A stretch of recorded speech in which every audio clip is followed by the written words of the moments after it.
Bonjour à tous, bon dimanche, bienvenue dans ce nouveau numéro du Grand Jury d'RFM. En l'espace d'un mois, Dakar est devenu une sorte de carrefour diplomatique pour les grandes puissances étrangères, notamment les puissances économiques. Mike Pompeo, le secrétaire d'État américain, est arrivé dans la capitale sénégalaise hier. Il va au moins signer 5 accords. Juste avant, il y avait le Premier ministre du Canada, Justin Trudeau. Il y a quelques jours, le président turc Recep Tayyip Erdogan effectuait sa deuxième visite au Sénégal en moins de 2 ans. Signature de plusieurs conventions entre Dakar et Ankara. Interrogation donc autour d'un intérêt soudain de ces géants économiques auprès du Sénégal. Bonjour Mamboy Diao. Bonjour Babacar, bonjour à tous les auditeurs de la RFM. Et tous les Sénégalais qui nous écoutent, c'est un plaisir. Je pense que c'est mon premier exercice dans ce format-là, le Grand Jury, une émission qui est aujourd'hui l'une des plus grandes émissions radio du Sénégal. Donc c'est un plaisir pour moi d'être là et de partager avec vous. Merci d'avoir accepté notre invitation. Comment expliquer tout cela ? C'est presque pas une nouveauté quand on regarde la diplomatie de notre pays depuis les indépendances. Nous sommes déjà un pays phare par rapport à l'Afrique. Les partenaires économiques, les partenaires étrangers ont une considération ou un regard particulier pour le Sénégal. C'est parce que déjà nous avons une stabilité démocratique qui permet qu'on regarde le Sénégal d'une autre façon par rapport aux autres pays africains. Ensuite, nous sommes un pays qui, malgré sa diversité culturelle, sociale, ethnique ou religieuse, a su quand même créer, a su tisser des relations de cordialité entre les différentes composantes des fils du Sénégal. Donc l'un dans l'autre, si vous mettez la stabilité politique de notre pays, ce sentiment de convivialité qu'il y a dans les relations entre les Sénégalais et le fait que les étrangers se sentent chez eux, il est normal qu'on ait ce regard particulier. Mais maintenant, tout dernièrement, il faut qu'on convienne que le Sénégal est devenu a une attractivité particulière parce que l'exploitation imminente. Non, mais à la base aussi, c'est le changement. Est-ce que ça a quelque chose à voir ? À la base aussi, il y a le changement de paradigme, parce qu'en 2012, pour une fois, on conçoit une approche économique qui est une approche faite sur le moyen et le long terme et qui nous donne un cap. Donc, c'est le plan Sénégal émergent qui est la charpente, qui est le référentiel de base de nos politiques économiques et sociales, mais surtout que ces réformes commencent à porter des fruits parce que vous avez un pays qui, maintenant, depuis 6 ou 7 ans, a un croix de croissance très performant, une stabilité économique connue et des efforts qui sont en train d'être faits en matière sociale. À propos de croissance, pour 2019, on est en dessous de 7. On est toujours au-dessus de 6, ce qui est une très grande performance dans le contexte africain, dans le contexte mondial. Donc, l'un dans l'autre, on se fixe des objectifs. Si on ne les atteint pas, on doit analyser. Mais quand vous sortez d'une année électorale, il est normal que la croissance économique du pays en soit un peu victime. C'est dans l'ordre normal des choses, surtout en pays africain. En réalité, vous savez tous que de réputation, quand on s'approche d'une élection présidentielle en Afrique noire surtout, beaucoup de partenaires économiques ont peur. Ils se disent qu'il n'est pas prudent d'investir parce que les langages, les discours sont tels qu'on pensera toujours qu'il va y avoir du feu partout dans le pays. Ça crée un repli des investissements, ça crée aussi un repli de certaines activités et c'est normal. Mais malgré tout ça, si on dépasse encore la barre des 6%, c'est une bonne chose. Aujourd'hui, on a un regain particulier aussi du fait des découvertes récentes de pétrole et de gaz qui viennent s'ajouter aux autres ressources que nous avons. C'est comme ça qui les attire en partie aussi. Oui, c'est normal. Les États n'ont que économiques. Oui, les États n'ont que des intérêts. Et nous aussi, nous avons des intérêts dedans. Parce que le Sénégal qui signe des conventions à tout va. C'est normal, je dis. Il faut qu'on comprenne. Ce pétrole-là, il était là depuis très longtemps. Personne n'a su l'enlever. Il a fallu peut-être le génie du président Macky Sall, parce que le pétrole n'a pas été découvert sous Macky Sall. Il était là bien avant. Les géologues le savaient, les ingénieurs géologues le savaient. Mais il fallait quelqu'un qui ose donner la partie qu'il faut par rapport à l'exploration à des puissances économiques d'envergure qui savent faire ça comme leur métier, qui en font leur métier. Et à partir de là, on crée les conditions justement de l'exploitation plus tard de notre pétrole et de notre gaz. Sinon, on allait l'avoir encore dans nos océans ou dans nos côtes sans pour autant que nous ne puissions en jouir. Donc, c'est normal que le pays soit aujourd'hui d'une attractivité particulière. Est-ce qu'on ne devrait pas faire attention ? On pourrait penser que ces puissances, loin d'être des philanthropes, veulent davantage s'approprier les ressources du Sénégal, non ? ce qui est important. Il y a eu un débat extraordinaire sur le fait qu'on pensait qu'il y avait une spoliation de nos ressources. Mais on s'est rendu compte que nos contrats d'exploitation étaient parmi les meilleurs du monde. C'est ça qui est important.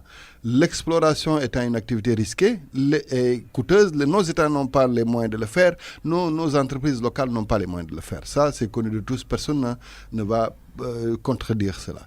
Maintenant, il fallait avoir une approche prudentielle par rapport aux contrats qui vont être signés pour les phases d'exploitation. Et je ne pense pas aujourd'hui que quelqu'un va venir dans vos émissions pour vous prouver qu'à situation économique égale, le Sénégal a été lésé par rapport à un autre pays qui exploite du pétrole ou du gaz. Donc maintenant aussi, il faut protéger toujours nos économies. Et c'est pourquoi il est bon que de temps en temps, qu'il y ait toute la restitution par rapport à tout ce qui a été fait et que les Sénégalais sachent que les intérêts du pays sont préservés. Visite du secrétaire d'État américain ce week-end donc au Sénégal. Avant, on l'a rappelé, le Premier ministre canadien et le président turc. Le chef d'État s'était rendu aux Émirats arabes unis pour signer plusieurs accords là-bas. Une sorte de diversification de la coopération voulue par le gouvernement. Oui, et c'est tant mieux. Et c'est tant mieux parce que déjà, dans le débat de la dernière semaine, vous avez vu une ingérence. C'est une façon de reléguer la France, jusqu'ici premier partenaire du Sénégal, la reléguer en plan inférieur. Peut-être une meilleure façon de répondre à la France déjà. Parce que c'est comme je disais, l'actualité la semaine dernière, c'était cette ingérence incompréhensible de la France dans les affaires internes du Sénégal. Ben, justement, la meilleure réponse, c'est la diversification des partenaires économiques. Et aujourd'hui, vous voyez qu'il y a un resserrement fort entre la France et la Chine. La France est à peu près 12,7% des échanges étant premier partenaire économique, premier client, fournisseur du Sénégal. Mais la Chine la talonne avec plus de 11%. La Chine qui était, il y a 10 ans, peut-être 6e ou 7e partenaire économique du Sénégal. C'est tant mieux. Mais du point de vue des exportations, la tendance est encore plus marquée avec beaucoup d'échanges économiques avec les pays africains. Donc c'est tant mieux pour moi. Je considère que de la même manière que dans le cadre des échanges économiques, cette variation de partenaires économiques est fondamentale pour la vie pour l'attractivité de l'économie de notre pays. Il faut aussi que du point de vue des partenaires étatiques, je veux dire les partenaires surtout bilatéraux, qu'on ait une offre nouvelle avec l'incursion justement de la Turquie qui a permis de faire beaucoup d'avancées en matière d'infrastructure, l'incursion de la Chine qui nous a beaucoup aidé aussi en matière d'infrastructure. C'est pas cadeau, hein, c'est payé par le Sénégal. Oui, bien sûr, mais maintenant, peut-être que c'est plus attractif parce qu'en réalité, vous savez, Babacar, il y a quelques années, nos débats, c'était de dire le kilomètre d'autoroute coûtait trop cher par rapport aux standards internationaux. Aujourd'hui, ce débat n'est pas posé. Nous sommes en train de faire des centaines de kilomètres d'autoroute, mais jamais vous n'avez posé le débat sous cet angle-là. Ça veut dire que la variation des partenaires permet d'avoir les bons choix s'il s'agit d'un financement d'une infrastructure pour le pays. Et cette sortie la semaine dernière et dans cette émission de l'ambassadeur de France au Sénégal, vous en parlez, l'ambassadeur de France qui s'est prononcé sur un certain nombre de sujets, comme le délai donné par le gouvernement sénégalais pour le début de l'exploitation commerciale du TER.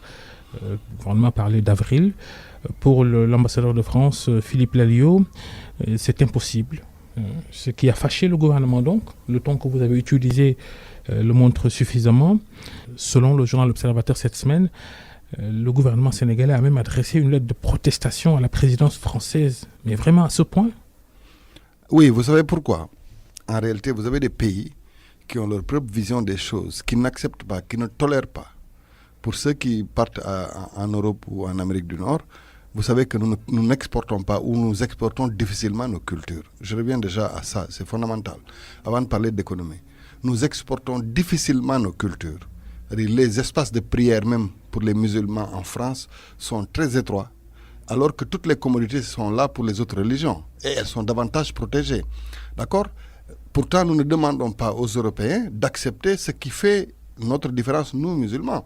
C'est-à-dire, le Coran ou la charia dit que le musulman a droit à avoir 4 épouses. Nos ambassadeurs ne vont pas en France pour plaider ça, par respect pour ce qu'ils sont, ces pays-là. Nos présidents ne vont pas au Canada ou aux États-Unis pour plaider la cause de la polygamie, ou en tout cas la cause de la cause de la charia. L'ambassadeur de France, il parle business. Je parle déjà parce que c'est 2 grands sujets qui ont été abordés cette semaine. Il y a la question de l'homosexualité telle que la question a été posée par le gouvernement du Canada, qui méritait aussi qu'on dise qu'il faut qu'on apprenne à respecter nos pays et leurs valeurs sociales ou culturelles. De la même manière qu'on ne peut pas poser des débats comme ça dans leur pays, il faut qu'ils arrêtent de poser certains débats dans les nôtres. Premièrement. Deuxièmement, aujourd'hui, quand vous parlez du TER, la pertinence d'une communication de l'ambassadeur de France aurait été de dire ce que le TER allait apporter comme changement structurel et comme réponse à la politique de transport. Il l'a dit. Hein? Non. Il l'a non. dit. L'accent devait être davantage mis sur cette question. En réalité, comment vous pouvez expliquer aux Sénégalais la pertinence du TER si vous n'avez même pas les éléments économiques d'appréciation? Vous savez très bien que la région de Dakar et accessoirement la région de Thiès, c'est plus de 80% de l'activité économique de notre pays. D'accord? Créer des instruments de mobilité urbaine qui règlent définitivement la question du transport dans ces zones-là est fondamental. Si ce sont les entreprises françaises qui construisent le train express régional qui le disent, comme le rapporte l'ambassadeur, c'est peut-être ça la vérité. Où est l'ingérence dans ça? Aujourd'hui, je ne pense pas que c'est à l'État du Sénégal d'aller en France pour leur parler de la livraison de leurs infrastructures. Ça ne regarde pas l'État du Sénégal. De la même manière, nous n'avons pas. Ce sont des entreprises françaises, des entreprises sénégalaises et d'autres nationalités qui sont sur le chantier du TER. Ce qui importe le plus, à mon avis, c'est de laisser au gouvernement sénégalais la pertinence de la communication par rapport au délai de livraison. Mais moi, je dis l'un dans l'autre. Ce qui est le plus important, c'est de comprendre qu'avec le TER et le BRT, nous réglons définitivement la question des infrastructures de transport en commun au Sénégal. Vous savez, quand vous êtes en Europe, Babacar, vous habitez dans un arrondissement donné, vous êtes certain qu'avec les instruments de transport qu'il y a sur place, que ce trajet vous prendra dans tous les cas 15 minutes, 20 minutes ou 30 minutes, 1 heure. Mais en tout cas, vous connaissez le quantum horaire que vous ferez pour vous déplacer. Nous n'avons pas ça aujourd'hui. Ni avec nos véhicules personnels, ni avec nos véhicules de transport en commun, parce que nous n'avons pas créé d'infrastructures dédiées à ce type de transport.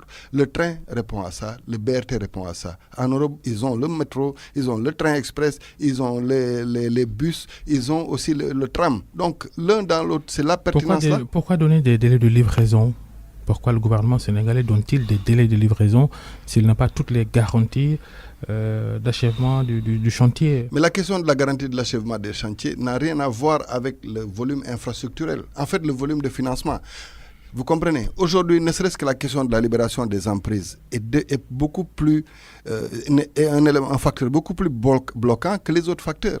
Parce qu'en réalité, le tracé du TER trouve des occupations sur place. Lesquelles occupations doivent être déguerpies? Ça a été réglé ça, maintenant on parle de construction. Oui, mais vous savez le temps que ça a pris. Maintenant, les autres ouvrages peuvent naître en cours de route parce que le pont et le TER a été conçu avec un ensemble de ponts et de passerelles. Mais à l'exercice de la réalité, on se rend compte qu'il doit y avoir des passerelles supplémentaires. Mais tout ça, c'est pour régler les problèmes de mobilité encore. Vous dites quoi, vous, personnellement, qu'en avril, on aura le TER? Ce que je dis, que je l'ai en 2025 ou en 2030, l'important pour moi, c'est que le Sénégal ait le TER. C'est ça qui compte le plus parce que définitivement, nous réglons la question. Il faut finir le chantier quand même. Il faudra les finir dans tous les cas. Mais ils ne sont pas à l'arrêt. Le travail est en train d'être fait. Quand vous voyez un chantier à l'arrêt, vous savez qu'il est à l'arrêt. Ici, ce ne sera pas en avril? Quelle que soit la date, je dis. Il y a quelqu'un qui s'occupe de ces questions, qui va devoir communiquer sur ça. C'est son travail, il est payé pour ça. Mais moi, en ce qui me concerne, je pense que le plus pertinent est de dire qu'avec le TER et le BRT, ce sont des ouvrages qui nécessitent des milliards, des centaines de milliards. Donc, quel que soit le délai que ça prendra, on sait que quand ce sera effectif, au Sénégal, définitivement, on règle la question de la mobilité urbaine. Vous pensez que cette sortie de l'ambassadeur de France est une sortie politique avec sans doute les intérêts de la France au Sénégal qui sont peut-être menacés? On a parlé de diversification de la coopération économique. D'autres partenaires viennent au Sénégal, de grosses puissances. Vous pensez que la France est peut-être menacée, qui justifierait cette position politique de l'ambassadeur? J'ai assez de respect pour l'ambassadeur de France ou le poste même d'ambassadeur de France pour ne pas présumer de ces supputations-là. Mais ce que je dis, c'est que très souvent, dans nos démocraties, d'ailleurs nous guettons, comme si ce sont nos arbitres, nous guettons les sorties de diplomates occidentaux qui sont dans nos pays.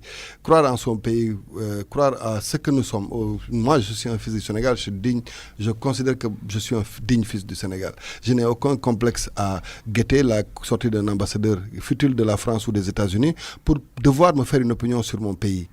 Donc, je ne vais pas présumer justement des raisons pour lesquelles ils sont. Je prends le discours, je l'analyse, je considère que la pertinence aujourd'hui, c'est d'avoir un système de transport en commun performant. Je m'arrête là. Maintenant, s'il y a d'autres...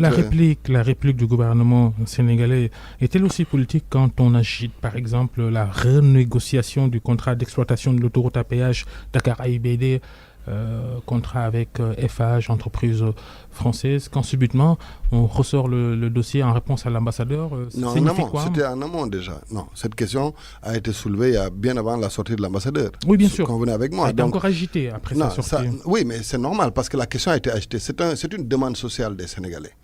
L'autoroute est un instrument formidable de mobilité urbaine. Tout le monde est d'accord là-dessus. Mais convenez avec moi qu'il y a encore des goulots d'étranglement au niveau même de l'autoroute.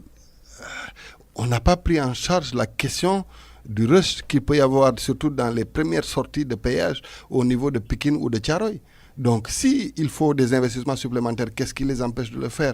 Si on ne les fait pas aussi, il est temps, parce que justement, les concessions qui sont signées, ils donnent des obligations à l'entreprise qui est attributaire de mettre aux normes cette autoroute et de la perfectionner aux besoins. Mais quels sont Moi, j'ai la hantise de prendre l'autoroute à certaines heures. Les Sénégalais qui voyagent, qui tombent avec l'heure de descente, jouent à la loterie tous les jours. Moi, j'aurais aimé d'ailleurs que vous fassiez une étude au niveau de l'aéroport pour voir combien de Sénégalais ratent leur vol. Surtout pour ceux qui prennent certaines compagnies qui vont à 23h ou à minuit. Vous verrez que beaucoup en ont souffert, en ont pâti. Donc, il faut qu'on renégocie. Dans les renégociations, la question du tarif doit être là parce qu'aujourd'hui, le taux de fréquentation de l'autoroute permet à ces entreprises de gagner de l'argent. Donc, il faut peut-être jouer sur le nombre qui est devenu plus important pour pouvoir baisser le tarif. D'accord, premièrement. Deuxièmement, il faut aussi renégocier par rapport aux ouvrages secondaires qui doivent être mis en place parce que les gares de péage qu'il y a au niveau de Pikine ou de Thiaroye sont insuffisants par rapport à la demande, alors que c'est peut-être 60 ou 70% du trafic. Il y a une part de responsabilité du gouvernement sur les bouchons sur les gares de péage de Pikine. Il aurait fallu peut-être un échangeur sur le rond-point du Technopole. Ça aurait peut-être permis de soulager la circulation. Ça, c'est le gouvernement qui doit le faire, qui ne le fait pas. Vous avez vu le nombre d'autoponts qui est en train d'être construit dans ce pays, sur la VDN, sur Yoff, sur beaucoup d'autres lieux? Non, c'est pas ça. La vraie question, c'est que vous avez une concession de droit de service public. D'accord, toutes les commodités qui sont afférentes à une bonne exécution de la mission de service public qui vous a été dévolue vous reviennent. Aujourd'hui, vous pensez pertinemment qu'il faut mettre peut-être un autopont au niveau du croisement Cambérène, mais peut-être que la solution est ailleurs. Mais l'un dans l'autre, vous ne verrez jamais des bouchons comme cela au niveau des gares de péage dans les autres pays. C'est ça qui n'est pas normal en réalité. Regardons cette situation et trouvons une solution, c'est mieux. On perd beaucoup de temps au niveau des gares de péage. Et c'est ce qui crée les embouteillages. À propos toujours d'infrastructures, ces nombreux chantiers du gouvernement, ceux qui sont achevés, les autres qui ne le sont pas, et ceux qui vont être entamés, qui ne sont pas encore entamés, le financement des dettes contractées sur le niveau d'endettement du Sénégal qui tourne autour de 65% du PIB. On est plus loin du plafond de 70% fixé par l'UEMOA. Même les institutions financières internationales semblent s'en inquiéter. Moi, je voudrais qu'on applique des règles à tous. Moi, je pense, quand on parle d'économie, interrogez un économiste qui vous dit qu'on n'a pas besoin de passer par l'emprunt pour pouvoir investir en matière dans un pays. J'aurais aimé que quelqu'un vienne me le dire. Parce que dans ce cas-là, il faudrait qu'on m'explique. Pourquoi des pays comme la France ou l'Allemagne ont des taux d'endettement supérieurs aux nôtres? Pourquoi des pays comme le Japon ont des taux d'endettement supérieurs même à 100% de leur PIB? Donc, la Banque mondiale et le FMI le soulignent. Hein? Mais voilà. Donc, est-ce que c'est un élément de contre-performance de leurs économies? Non. Ce n'est pas un élément de performance ou de contre-performance. La pertinence d'un emprunt, c'est la destination de l'investissement. Aujourd'hui, nous n'empruntons pas pour faire dans le culturel ou dans le festif. Nous empruntons pour des infrastructures structurantes. Vous avez un pays où le manque d'eau est une réalité. La question de la couverture en matière d'électricité est là. Ce sont des enjeux. Les accès universels dont parle le président de la République doivent être derrière nous dans 5 ans normalement. Mais ça mérite qu'on continue d'investir. Dites aux Sénégalais que nous ne devons pas investir pour pouvoir mettre de l'électricité dans tout le pays. Dites aux Sénégalais que l'accès à l'eau, l'accès universel à l'eau n'est pas une priorité pour qu'on emprunte. Tant qu'on emprunte pour mettre dans la mobilité urbaine, tant qu'on emprunte pour des infrastructures structurantes, tant qu'on emprunte pour réduire les inégalités sociales, tout le monde doit applaudir. Maintenant, l'important, c'est que vous avez un budget où vos ressources propres, c'est-à-dire les ressources internes du Sénégal, permettent d'être à l'aise. C'est ça qui compte. Parce qu'en réalité... La réalité, c'est que le service de la dette est mal mené.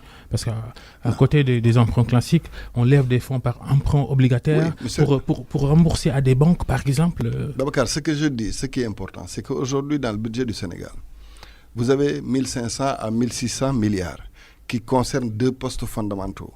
D'accord, la dette et le service de la dette et la masse salariale du Sénégal. Les deux feront 1600 milliards dans les hypothèses les plus difficiles. Mais vous avez des administrations financières qui vous rapportent au minimum 2500 milliards. Donc nous avons une économie performante.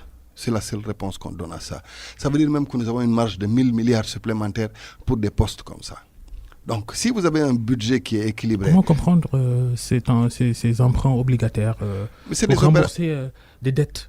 C'est des opérations ponctuelles. Vous savez, en fait, aujourd'hui, tout le monde comprend qu'une économie a un cycle. S'endetter pour payer une dette. Oui, où est le problème? Du moment que vous savez que vous avez un cycle, vous avez un moment où vous avez un pic de performance, vous avez un moment où vous avez une baisse de performance. C'est le tissu économique de notre pays qui est comme ça.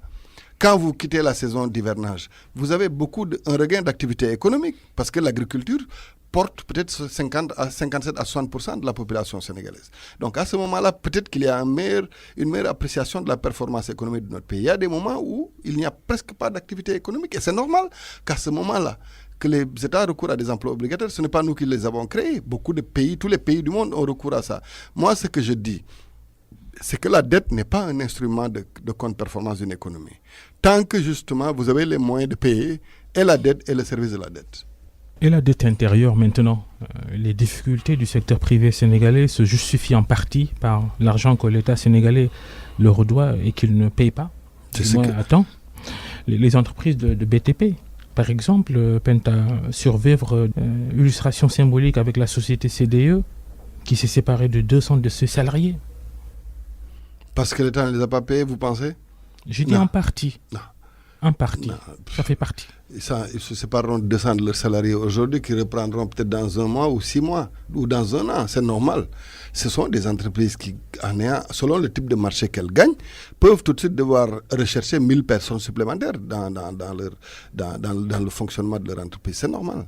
Mais c'est que vous, en fait, aujourd'hui, si vous parlez de dette due aux entreprises, vous avez vu le débat dernièrement où on a dit, en fait d'ailleurs c'est des organisations structurées qui parlent de dette due à la Sénélec. Le ministre des Finances et du Budget est sorti pour démentir cette information.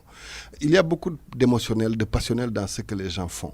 Mais vous savez très bien que la situation que l'État du Sénégal faisait vivre aux entreprises sénégalaises du point de vue du paiement justement de la dette intérieure était une situation très difficile il y a 10 ans, mais aujourd'hui ce n'est pas une réalité.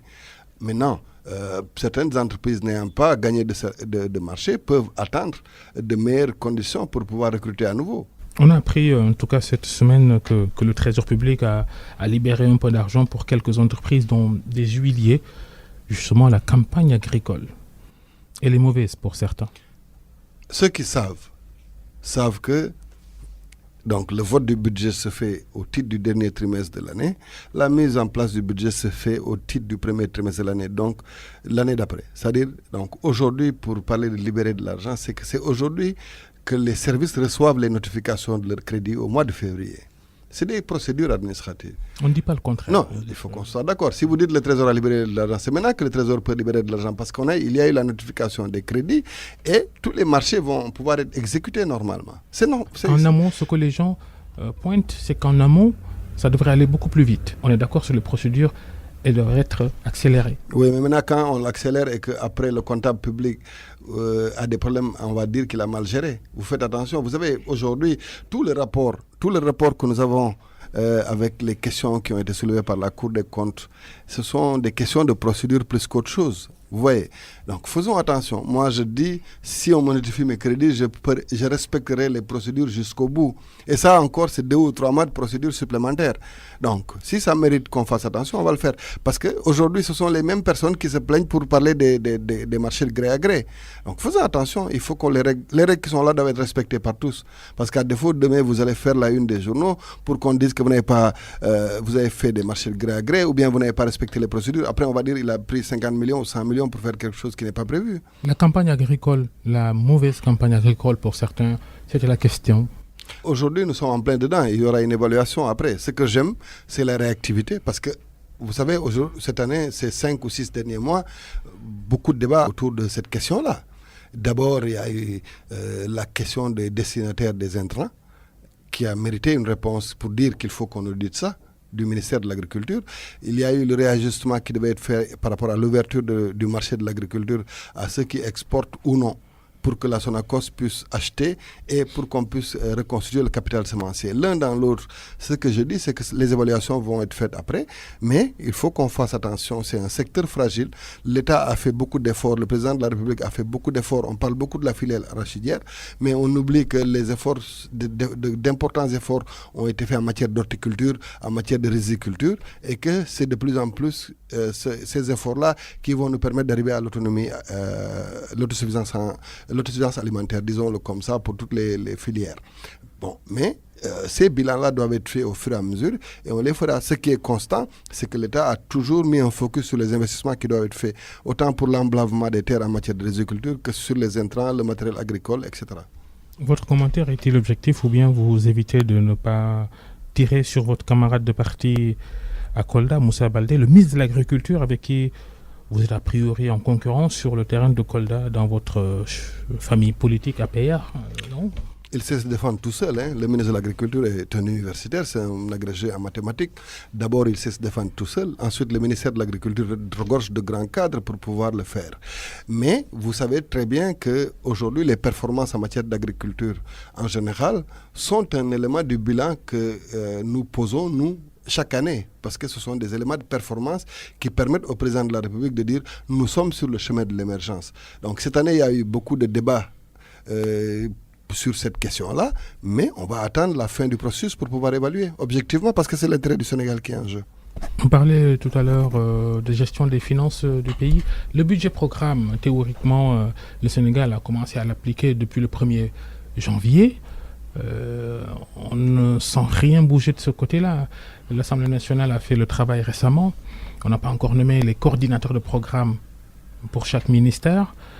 Comment l'expliquer Comment le Sénégal a-t-il pu amorcer aussi timidement cette directive de l'UEMOA, le budget programme? Déjà, c'est l'an 1 de ce type de mécanisme budgétaire. Donc c'est important déjà que dans l'an 1, toutes les parties prenantes, les corps des fonctionnaires qui sont concernés, les ministères concernés, puissent comprendre la réforme et les mécanismes.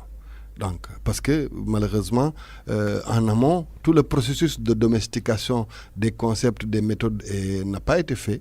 Et c'est devenu une nouveauté comme ça dans le budget de cette année, et même une curiosité, parce que il a fallu pour certains, comme moi d'ailleurs, d'aller me documenter pour savoir de quoi il retourne. Maintenant, la réforme est très pertinente, parce qu'elle permet de mieux agir. Quand vous prenez, je donne un exemple simple, vous avez pour objectif de construire un stade, donc c'est une action. Maintenant, tout le processus est divisé en différentes actions avec des différents responsables. Pour moi, il y a plus de pertinence pour pouvoir évaluer et situer des responsabilités. Ben, il faut que déjà on puisse vulgariser ce que c'est qu'un budget programme et montrer la différence avec les autres. Bon, maintenant, je me dis naturellement que c'est normal parce que c'est le début du processus. Et pour changer les habitudes, ça va être difficile. Pour pouvoir s'approprier des nouvelles méthodes, ça va être encore difficile. La gestion des ressources publiques, les ressources financières, c'est aussi les corps de contrôle qui, à chacun de leurs rapports, relèvent des faits de malgouvernance. Les 3 derniers rapports de la Cour des comptes, par exemple, et comme souvent, les autorités pointées se lancent dans d'interminables démentis, en tournant en rond. Déjà, il faut reconnaître la pertinence que nous avons dans notre cadre juridique du pays, que nous avons des corps de contrôle qui sont performants. Parce que personne ne dénie à ces différents corps de contrôle leurs compétences ou en tout cas leur expertise. Maintenant, si vous regardez le nombre de récriminations qui concernent donc toutes ces personnes-là, vous regardez le nombre de réponses médiatiques, moi je dis déjà il y a un problème. Ce n'est pas tout le monde, toutes les récriminations qui ont fait l'objet d'une réponse systématique. Donc il y en a d'autres qui certainement qui sont dans le plus grand nombre, parce que s'il y avait 100 contrôlés, il y a peut-être 80% qui ont accepté les fautes et qui sont en train de payer. Parce que c'est ce qu'on oublie, c'est que dans les mécanismes, le remboursement est une sanction qui est là, mais qui permet à l'État de retrouver, de retrouver en tout cas ses biens. Donc beaucoup, si vous allez à la Cour des comptes, vous verrez que beaucoup de dirigeants de collectivités territoriales ou bien d'administrateurs de crédit payent du fait de leur manquement. Parce qu'en réalité, dans les mécanismes de contrôle, il y a beaucoup de procédures qui peuvent ne pas être comprises, mais qui peuvent entraîner à des fautes qui peuvent conduire à des remboursements. Maintenant, sur les questions qui méritent un traitement judiciaire, mais ça revient à la justice. Maintenant, le temps de la justice n'a jamais été le temps des politiques. Le temps de la justice n'a jamais été le temps de l'émotionnel. Mais je considère que c'est bon que ces rapports sortent. Ne serait-ce que pour dissuader certains autres, les prochaines générations, ne serait-ce que pour les dissuader à mener de telles pratiques, c'est une bonne chose. Nous, ce qu'on a vu, c'est une protestation à outrance de la part des dirigeants actuels du Sénégal. Même le président de la République, qu'on attendait dans une posture beaucoup plus tranchante, son commentaire, c'est qu'il ne faut pas amener le débat là où il n'est pas, et que lui-même envisage de mettre sur pied des commissions pour étudier les rapports de la Cour des comptes, tous les autres rapports des corps de contrôle. Ça veut dire quoi, ça? Parce que la vocation de ces contrôles, justement, c'est ce que je disais, il y a le volet didactique que beaucoup oublient. En réalité, beaucoup de fautes ont trait au mécanisme, parce que tout à l'heure vous posiez la question, je vous ai dit, moi je ne vais pas être pressé, parce que quand on est pressé, on enfreint la loi. Et dès qu'on enfreint la loi de passation des marchés, paf, la conséquence c'est qu'on dira, vous avez affecté 70 millions à telle activité sans respecter les règles, on va penser que vous avez pris 70 millions. Ce que beaucoup de Sénégalais ignorent, c'est qu'on se retrouve administrateur de crédit du jour au lendemain, du fait d'une affectation. Par exemple, moi, j'étais agent aux impôts. Et quand on m'a nommé chef de centre de Fatick, j'étais devenu administrateur de crédit parce que j'avais des lignes de crédit, sans pour autant qu'on m'ait formé sur les procédures, sans pour autant. Donc, il faut que j'y aille. C'est comme ça que ça se passe, dans 95% des cas. Beaucoup de fonctionnaires se retrouvent du fait de leur poste d'affectation du jour au lendemain administrateur de crédit, sans qu'on ne leur apprenne quoi que ce soit en matière de procédure sur ces questions-là.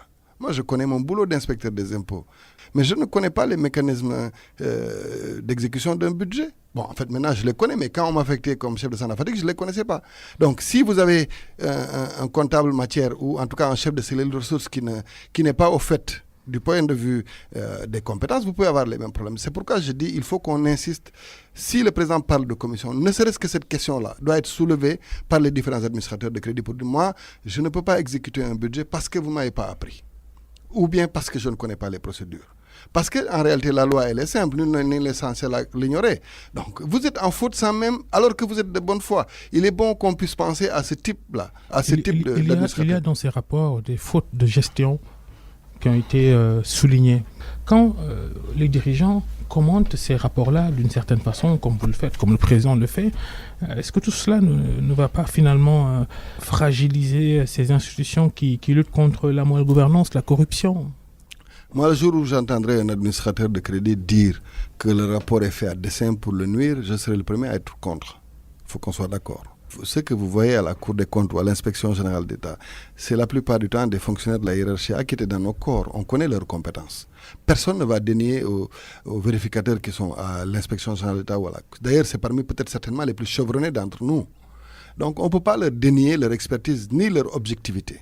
Maintenant, quelqu'un est libre de dire, moi, on n'a pas respecté la procédure contradictoire avec moi. Parce que vous m'avez donné un rapport provisoire, mais j'ai donné des réponses que vous n'avez pas exploitées. aussi, il faudrait que chacun, en fait, les différentes parties n'aient pas la paresse d'aller jusqu'au bout de la procédure. Parce que quand quelqu'un répond, donne des arguments, vous êtes libre de lui dire, nous avons reçu vos arguments, mais nous ne sommes pas d'accord sur telle ou telle chose. D'ailleurs, c'est ce qu'on fait, nous, inspecteurs des impôts. Quand nous sommes en contrôle fiscal, on peut relever des manquements, qu'on suppose être des manquements par une entreprise, mais l'entreprise répond pour dire, je ne suis pas d'accord parce que voilà mes arguments. Mais après, on lui rétorquera avec des arguments juridiques et scientifiques qu'il est toujours en faute. Mais il faut qu'on aille au bout des procédures. Il faut que ceux qui, aujourd'hui, manifestement, ont créé des conditions de prévarication de nos ressources payent. C'est normal. Il faut qu'ils payent. C'est ça la loi, elle doit être commune à tout le monde. Le livre du journaliste Papa Alé Niang sur l'affaire Cheikh Oumar Anne, ancien directeur général du Centre des œuvres universitaires C'est son livre Dakar. Son livre. C'est son livre? Oui, le coup géré par Cheikh Oumar Anne, devenu c'est son ministre. Livre, je demande si c'est son livre. Je termine la question. Alors, Cheikh Oumar Anne, devenu ministre de l'Enseignement supérieur. Ce livre met à nu, selon les termes de l'auteur, les fautes de gestion graves commises par Cheikh Oumar Anne, qui proteste, qui incrimine des gens, qui a décidé de porter plainte. Quel est votre commentaire? Les conditions d'écriture du livre sont déjà très suspectes. Parce que l'expert qui avait été commis a été très vite démasqué comme quelqu'un qui était venu ici pour exécuter une mission et qui est reparti. Pour quel motif? Ça, il faut qu'on nous éclaire.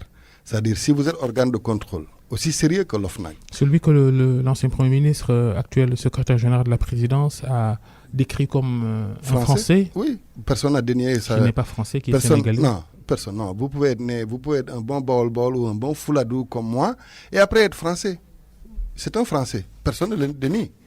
C'est un Français parce que lui-même s'en réclame, il dit qu'il enseigne dans les prestigieuses universités européennes, n'est-ce pas? Donc c'est un expert français qui a été amené ici pour mener une mission et qui est reparti, qui a dit qu'il n'avait pas de sous. Qui parle en bon personne n'a dénié, non, il n'a pas, en tout cas, ce qui est constant, c'est que personne ne va contester qu'il ne vit pas au Sénégal, il vit en Europe. Il vit en France précisément. Personne ne va contester. Le plus important, c'est le travail qu'il a fait pour l'OFNAC et la qualité de son travail. Pourquoi j'ai dit est-ce que c'est son livre? Parce que aussi, vous pouvez avoir un statut d'expert. On vous amène pour exécuter une mission. Excusez-moi du terme, mais une sale besogne. Vous venez, vous la faites et vous repartez. Et ça, toutes les conditions sont réunies pour que cet exercice-là soit suspect. Un expert qui n'est pas au Sénégal, c'est comme si aujourd'hui l'OFNAC n'a pas d'expert pour pouvoir auditer le coude, premièrement. Alors qu'il y en a beaucoup. Moi, j'ai des promotionnaires qui sont là-bas et je les connais assez brillants. D'accord? À l'OFNAC. Donc, on n'a pas besoin d'aller recourir à un expert, futur professeur agrégé d'université français, pour venir faire ce boulot-là, premièrement. Deuxièmement, le mail qui est sorti dans la presse. Encore une fois, le plus important, c'est le résultat du travail. Il est pertinent ou pas? Mais justement, le travail est suspect dès l'instant que celui qui l'a fait a dit à la personne, je suis obligé de repartir parce que je suis un peu fauché et je te dois beaucoup de choses. Moi, en fait, toutes les conditions de suspicion sont là. Cette affaire est au tribunal. Heureusement que pour une fois, quelqu'un d'entre nous qui est incriminé a osé aller présenter son dossier devant les cours et tribunaux. Justement, que la loi s'applique dans toute la rigueur. Si Cheikh Oumar Anne a été sali, qu'il faut qu'il puisse se défendre. Quand on dit que Cheikh Oumar Anne, directeur général du COUD, pour accueillir le chef de l'État sur le campus, qui dépense 400 millions de francs CFA. C'est ce qu'on dit. Pour quelques heures. Qui est-ce qu'il a dit? Quelques heures d'accueil. Mais qui est-ce qu'il a dit? C'est ce qu'on dit. Et qui est-ce qu'il a dit? C'est ça la grande question. Moi, je dis, c'est ça la question. Qui est-ce qu'il a dit? Comment il l'a dit? Et pourquoi il l'a dit? Aujourd'hui, je considère que ce rapport est suspect, tel qu'il nous a été présenté. Vous m'avez entendu parler tout à l'heure des autres corps de contrôle, de tous les corps de contrôle. Je vous ai dit, c'est parmi les meilleurs d'entre nous qui sont là-bas. N'est-ce pas? Ce sont des inspecteurs des impôts, du trésor, des douanes, des administrateurs civils, des enseignants. Tous sont dans les corps de contrôle. Et ils sont des experts en la matière. Comme mais pour celui-là, justement... Vous aussi, Nafingom Keïta? Mais bien sûr, c'est une connivence qui est connue de tous. Et les faits viendront les prouver, c'est tout. Ah bon? Oui, mais ce mail, déjà, est-ce que quelqu'un a démenti le mail qu'il y a eu entre cet expert et Nafingom? Vous avez vu quelqu'un démentir ce mail? En tout cas, le mail n'a pas été créé de toutes pièces. Et dans ce mail, on parle de redevabilité. Vous la soupçonnez d'être derrière ce livre de Papa Alé Niang? Ah oui, la vérité finira par sortir. L'affaire des 94 milliards maintenant. Affaire soulevée par l'opposant Ousmane Sonko qui incrimine votre prédécesseur au poste de directeur des domaines, Mamour Diallo. Soupçonne d'avoir mis la main sur cette manne financière dans le dossier du titre foncier 1451R. Qu'en savez-vous? Avez-vous trouvé ce dossier sur votre table déjà quand vous êtes arrivé? Oui, parce que les dossiers domaniaux sont toujours sur nos tables. Le dossier domanial vit toujours. C'est-à-dire, il peut être de 1960, mais il vit toujours. Parce qu'il y a on ne sait jamais. Les domaines sont le seul secteur où l'usager est très pressé qu'on finisse sa procédure, mais où l'agent qui instruit est très prudent pour délivrer une information ou en tout cas une décision. Parce que c'est la terre, c'est complexe, c'est compliqué. Moi j'ai des contentieux où quelqu'un a de bonne foi une délibération qui a été donnée par une commune ou un conseil rural jadis, qui pensait disposer de cette terre, qui a mis des investissements dessus, alors que cette personne a été abusée de bonne foi par la collectivité territoriale qui ne savait pas que c'était sur un titre privé ou un titre foncier, un titre de l'État. Et après, ce titre a été attribué à d'autres. On est là, on se réveille avec des contentieux comme ça. C'est pourquoi la procédure domaniale est complexe. Ce problème ne date pas de Mahmoud Diallo ni de Ousmane Sonko. Certainement même peut-être avant la naissance de Ousmane Sonko, le problème était là. Donc, s'il arrive à ce niveau-là et que le problème est devant les cours des tribunaux, nous démêler les cheveux. Maintenant, est-ce qu'il y a prévarication de deniers? Est-ce qu'il y a détournement? Ce n'est pas à moi de le dire, c'est à l'État. Oui, justement, quelle est votre foi sur cette affaire?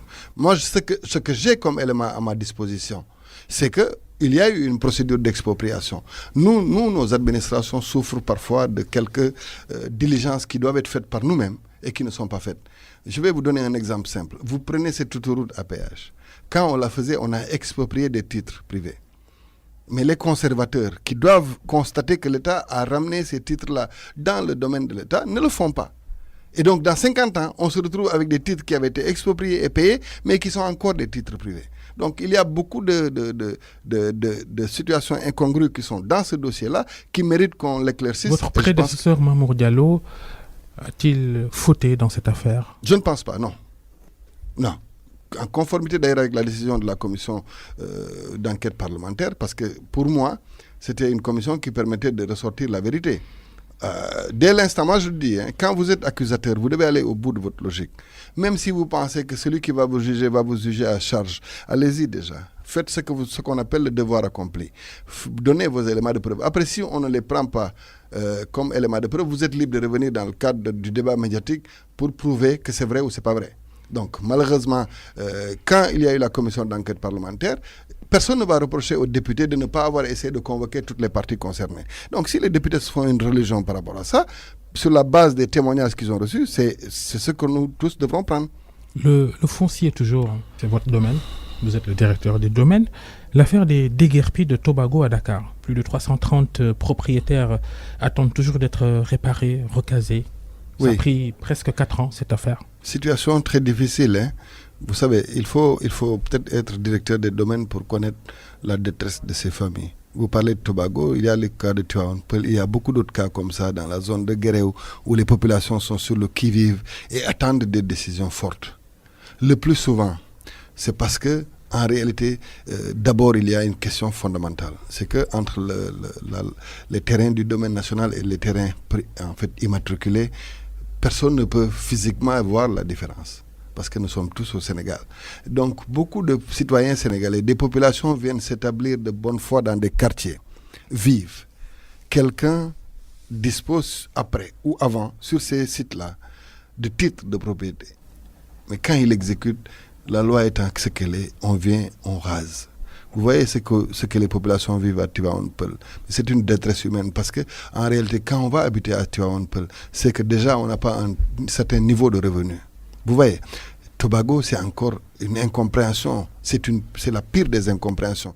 Comment on peut laisser des personnes de bonne foi acheter des terres sur un périmètre qui est non édificandi et après venir casser?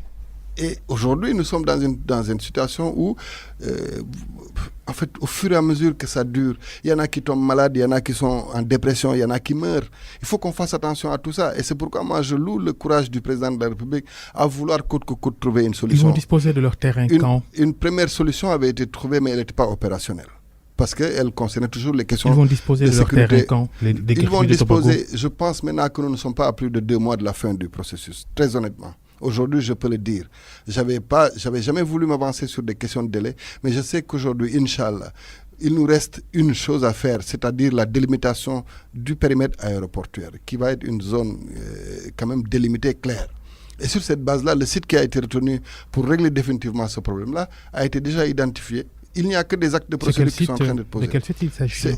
C'est toujours dans le site de l'aéroport, mais pas dans le périmètre qui avait été choisi initialement. Il faut prendre en compte le fait que dans l'aéroport, il y a ce qu'on appelle les indisponibilités, donc du fait des servitudes de navigation aérienne ou des servitudes radio. Donc il y a des zones où on ne peut pas construire. Il y a des zones où l'armée a accepté qu'on puisse prendre pour régler ce problème. Et j'espère que d'ici 2 mois, au plus tard, cette question sera derrière nous. Mais c'est une situation que pour les gens de Tivaouane-Peulh. Pour les gens de Tivaouane-Peulh, le problème est différent.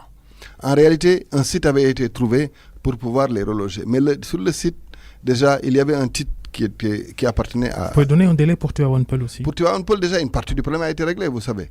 Il y a une partie résiduelle. Par exemple, si c'était sur 60 hectares, les 40 ont été déjà réglés. Il restait une situation résiduelle qu'on doit régler. Qui va être réglée quand? Oui, d'ici 3 mois peut-être. La politique un peu, avant de terminer cette émission, la lourde atmosphère, on imagine, qui prévaut à l'APR, le parti présidentiel auquel vous appartenez. Sur la question 2024, personne ne sait ce que va faire Macky Sall. Vous le savez, vous? Moi, ce que je sais ce qu'il va faire d'ici 2024. Et c'est fondamental. On n'a même pas encore fêté l'an 1 de sa réélection. Je pense que ça va se faire le 23 février, en fait, du point de vue de la fête, mais du point de vue de la date, c'est le 24. Mais c'est le 23 février que nous allons fêter l'an 1 de la réélection de Macky Sall. Et déjà, il y a toute cette atmosphère qui a été créée autour du mandat qui fait que même les efforts qui devaient être faits ont un retard. Et moi, c'est ce que je ne cautionne pas. Le président a été réélu sur la base d'un programme qu'on a appelé articulation. Comment au sein de l'APR, vous vivez cette ambiance de guerre de succession, supposée ou réelle? Mais nous allons devoir... Parce que nous comptons sur l'unité autour du président de la République. Mais nous allons devoir affronter tous ceux qui sont à l'intérieur, qui sapent le moral des troupes, qui ont leur propre agenda. Parce que c'est comme ça. Ça veut dire quoi? Qu'il y a des gens, peut-être de hauts responsables qui sont... De hauts ou de petits. Il y a toutes sortes. Mais si vous convenez avec moi... Il y en a vraiment qui sont en train de disperser les troupes de la paix. Vous êtes certainement un des meilleurs observateurs de la scène politique de notre pays. Vous savez très bien que... Vous avez des noms? Nous avons des actes. Je dis, il est suspect que le président soit attaqué sur des questions politiques et que quelqu'un qui doit même son existence médiatique au président de la République ne réponde pas. C'est un premier acte de suspicion. Il va faire quoi avec Macky Sall? Il va devoir compter ses amis. Pour moi, c'est comme ça. Je vois les choses comme ça. On est dans une situation telle que si on ne parvient pas à identifier ceux qui veulent travailler pendant les 5 ans avec le président... Qu'est-ce que ça veut dire? Compter ses amis, ça veut dire quoi? Le président déchoir toutes ces personnes qui... Non, c'est pas moi qui décide. Mais je dis que quand même, vous êtes dans une coalition qu'on appelle la grande majorité présidentielle. Vous avez dépassé même le cadre Benno Bokk Yakaar. Dans tout ça, vous êtes des observateurs que nous, comme le président aussi est un observateur et il a d'autres observateurs. Il se rend compte que sur des questions politiciennes ou des questions politiques, il n'est pas soutenu. Donc, il doit en tirer des conséquences. C'est normal parce que c'est la survie de ces 5 ans. En fait, le président veut laisser à ce pays-là. Parce que quand on a un slogan qui s'appelle « Liggéeyal ëllëg », ça veut dire qu'on veut laisser une empreinte indélébile à ce pays-là pour toutes les générations à venir. Mais ceux qui vont vous empêcher de le faire, vous les enlevez de vous. C'est comme le bon médecin, le réflexe du bon médecin qui a un patient diabétique et qui a une plaie au niveau du pied. Il faut couper. L'idée d'un statut spécial pour la ville de Dakar. Nommer le maire de Dakar par décret et non élire le maire de Dakar. C'est une question malheureuse. Pour moi, c'est un sujet malheureux. Vous savez pourquoi je le dis? D'abord, vous savez, moi, j'entends... Vous êtes pour ou contre? Je suis totalement contre. Ah bon? Totalement contre. Pourquoi un statut spécial pour la ville de Dakar? Pourquoi? Dakar ne peut pas être traité différemment de Kolda ou de Vélingara ou de Sédhiou. Dakar est une des 557 collectivités locales de notre pays, une des 557. Maintenant, parmi les 557 collectivités territoriales, il y a 3 ou 4 qui ont les mêmes configurations, donc avec des communes d'arrondissement et une ville. Donc ces communes-là, ces villes-là doivent avoir les mêmes régimes juridiques. C'est mon opinion. Sinon, si on va vers un mode de désignation où le maire de Dakar est nommé, on va vers un recul démocratique. Donc, ce n'est pas un débat agité. Nous sommes dans le cadre du dialogue. Les propositions peuvent sortir maintenant les unes les plus saugrenues que les autres, mais laissons vraiment la sérénité qu'il faut dans le dialogue. Maintenant aussi, évitons des réponses où on veut comparer Dakar à Touba parce qu'on veut créer une certaine tension, où on demande à l'Église de se lever sur certains sujets. Les prochaines élections municipales à Kolda, êtes-vous candidat à la mairie? comment vous voulez que nous parlions d'abord de candidature? Aujourd'hui, nous sommes dans un processus. Vous savez, le dialogue est là. À l'issue du dialogue, il va y avoir des décisions majeures qui doivent être traduites soit en loi, soit en règlement. Donc, au bout de tout ça, on va voir déjà ce qui va être fait pour la date des élections locales. Qu'est-ce qui va être fait sur la nature des élections? Est-ce qu'il y a beaucoup de questions? Non, mais Kolda ne peut pas attendre comme Ziguinchor, comme les autres villes. Ce qui incombe à un responsable politique, c'est de travailler au quotidien. Il nous reste 10 secondes, répondez directement. Serez-vous candidat à la mairie de Kolda? Je continue à travailler pour Kolda, comme je continue à le faire parfois ailleurs, et le reste, l'avenir nous dira. Mais pour le moment, nous avons tous besoin de travailler pour nos populations. Merci Mamboy Diao d'être passé devant le grand jury des RFM. Vous êtes le directeur des domaines à la Direction générale des impôts et domaines, une branche du ministère des Finances. Merci à Justine qui était à la régie. Merci à tous nos auditeurs. Bonne fin de week-end. Restez avec nous.